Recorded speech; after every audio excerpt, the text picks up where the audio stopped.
Hello, this is Julian with Julian Tech Reviews, and we're here with another phone. This time we have the Google Pixel 10 Pro XL.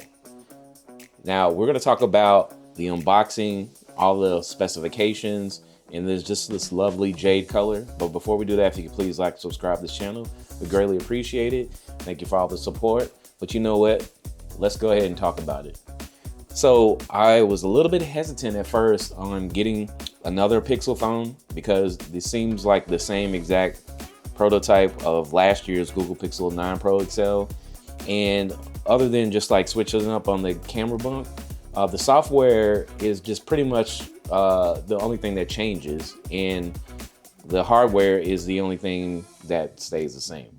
So I was a little skeptical, but after looking at many other reviews and saying how gorgeous commercials and all that, I finally just caved in and got the Pro XL. So I'm here to present it for you. So I have a nice little unboxing for you. And we're also going to make sure that you get good information on how much this is going to cost you and all the specifications that you need in order for you to potentially get this phone like me.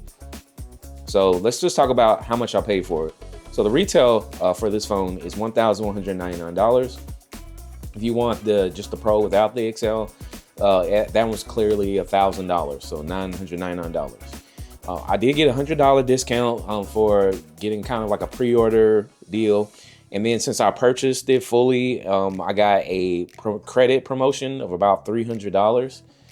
So for the most part, with all the discounts, I really got about $500 back. I also turned in an iPhone 11. They gave me about $240 for it. So I think I got about $540 worth of savings. So that's cool, which is very great when it comes to a phone like this, a flagship phone. I'm in America, so this is going to work very well with all the American carriers and things like that. And plus, this is the father of Android, Google. Now they just put hardware around it. So it just made sense for me to test it out for you. So thank you. And now let's get into some of the specifications. So I did get the Jade version, so that's one. But this one weighs about 232 grams. It's 162 by 76 by 8.5 millimeters. It has a Gorilla Glass Victus 2, and then the glass back is Gorilla Glass Victus 2 as well. It has an aluminum frame, and as you can see, it's dipped in some kind of nice little coating. It has also Android 16, and it has up to 7 major upgrades. It has the Google Tensor G5 chip. It has a octa-core a Cortex, that's for your CPU, and then it has the Power VR DXT 481536 for your GPU. Now the display is LTPO OLED, 120 hertz refresh rate, HDR10 plus, 2200 nits of peak brightness. 2,200 nits of brightness and 3,300 nits of peak brightness. It has a 6.8 inch size. The resolution is 1344 by 2992 in the pixels. So basically that is a 20:9 ratio or 486 PPI density. It has internally 16 gigs of RAM. I repeat, 16 gigs of RAM. And it has storage from 256 gigs all the way to 1 terabyte of storage. The camera is a triple camera setup. It has a 50 megapixel wide angle camera, 48 megapixel periscope camera. It has a 48 megapixel ultra wide camera. It features multi-zone laser autofocus, LED flash, pixel shift, ultra HDR, panorama, best take, zoom enhance. It shoots up to 8K and 4K and 1080p, up to 30 frames per second, 60 frames on the 4K. The selfie camera is a 42 megapixel selfie camera, ultra wide, HDR, panorama, 4K video. It does not have a 3.5 millimeter jack, and then it has loudspeaker with stereo, and it comes with Bluetooth 6.0, the latest NFC, USB Type-C, which is 3.2, which is the fastest, on the market. Features a fingerprint under the display, ultrasonic. So Samsung, they're competing with them on ultrasonic. the accelerometer, a gyro, proximity monitor, a compass, a barometer, a thermometer for skin temperature. So that feature has been brought back on this phone. I believe it was lost last year. And it has a ultra wide support, so satellite, SOS service, circle to search. It includes a 5200 milliamp battery, 45 wire charge, 25 wireless charging, and then it has reverse wired only, and then there's bypass charging. And then it comes with 4 different colors: moonstone, jade, porcelain, obsidian. And that's pretty much all you can get. Now, without further ado, let's go ahead and get to the unboxing, and here it is.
Now that we have it unboxed, this is my first impressions of it. And once again, it feels very premium. Now, this is the flagship phone and it's the top of the line. It's not the most expensive because that goes to the Google Pixel 10 Pro Fold. However, it is magnificent and it is very, very nice. Now, the good thing about repeating the same type of hardware is that the software is the only thing that changes. And if you were to get the 9 Pro XL, the only thing you're really missing out on is maybe like a bigger battery, just a little upgrade on some of the features. But I really don't see like a huge need to upgrade unless you just want the, the color jade or some of the other colors or some of the perks to go with it. So I think that's one thing about Google that probably will hurt their bottom line because nobody is, wanting to upgrade. But that is pretty cool that, the premium quality of the hardware makes it such that you don't necessarily have to, change up your hardware all the time. Now, another feature that it has MagSafe now. I repeat, Google Pixel now has MagSafe. So you don't have to grab another MagSafe charger or whatever. So that's just pretty cool. And as you can see, it has it. So I think I like the competition between Apple, Google, Samsung, and all the other phone companies there because they're only making the products better.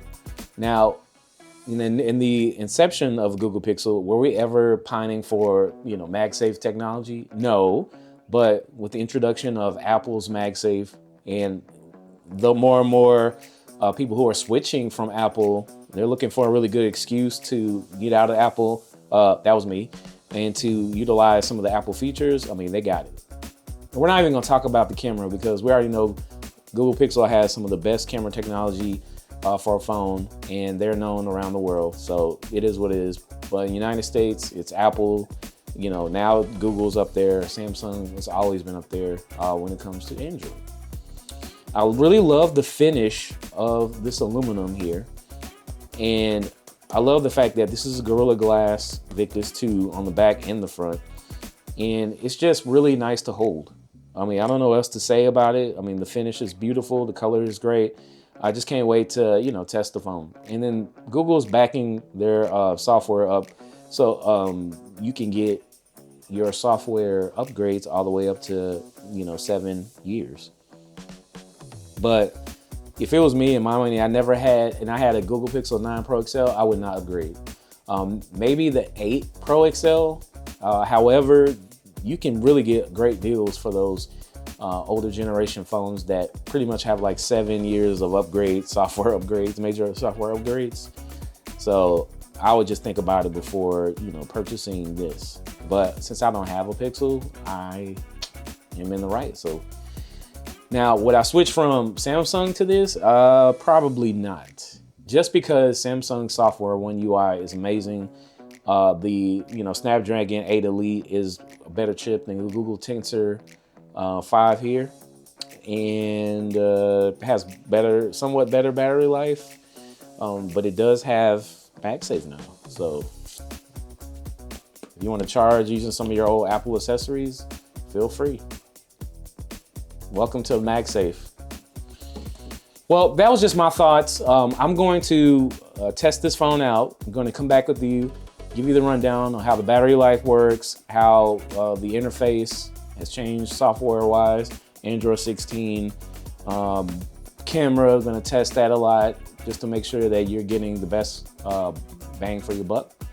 And this is a flagship phone, and feels premium, looks premium. We'll see if it tests premium. This is Julian with Julian Tech Reviews, and thank you for showing up today. Don't forget to like, subscribe. Peace.